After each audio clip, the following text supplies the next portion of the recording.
যদি আমাকে আপনাদের ভোটে এমপি নির্বাচিত করে, আমি এলাকার রাস্তাঘাটের উন্নয়ন হবে আমার প্রথম কাজ।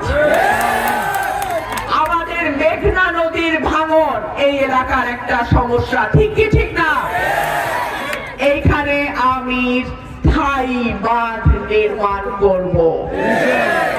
আল্লাহ যদি আমাকে এমপি নির্বাচিত করে, এলাকার স্বাস্থ্য কেন্দ্রে আমার চিকিৎসা হবে।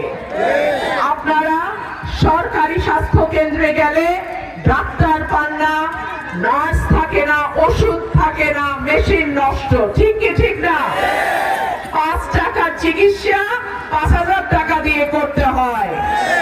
আল্লাহ যদি আমাকে করে, আমার চিকিৎসা, প্রাথমিক চিকিৎসা এলাকার স্বাস্থ্য কেন্দ্র থেকে হবে।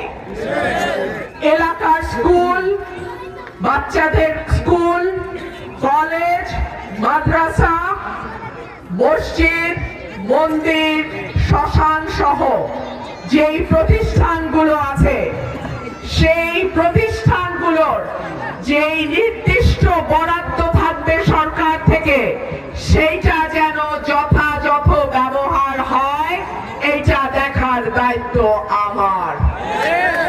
এবং এই বরাদ্দের বাইরে যদি আরো বেশি টাকার প্রয়োজন হয়, ইনশাআল্লাহ সরকারের সঙ্গে যোগাযোগ আলোচনার মাধ্যমে সেই বরাদ্দ আমি ব্যবস্থা করব ইনশাআল্লাহ। প্রিয় ভাইরা আমার, আমাদের এলাকায় অনেক ভাই আছেন যারা প্রবাসী, বিদেশে চাকরি করেন। তাদের টাকায় আমাদের দেশের অর্থনীতি ঘোরে। সেই প্রবাসী ভাইদের পাঠানো রেমিটেন্স বা টাকায় আমাদের এলাকার উন্নয়ন হয়, পরিবারগুলো চলে, এলাকায় একটা সচ্ছলতা ফিরে আসে।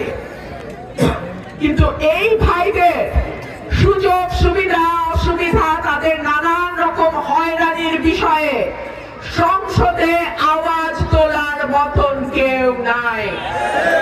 আল্লাহ যদি আমাকে আপনাদের ভোটে এমপি নির্বাচিত করে, আমি আজকে প্রবাসী ভাইদেরকে ওয়াদা দিচ্ছি, আমি সংসদে আপনাদের হয়রানি, অসুবিধা, সমস্যার কথাগুলো তুলে ধরবো।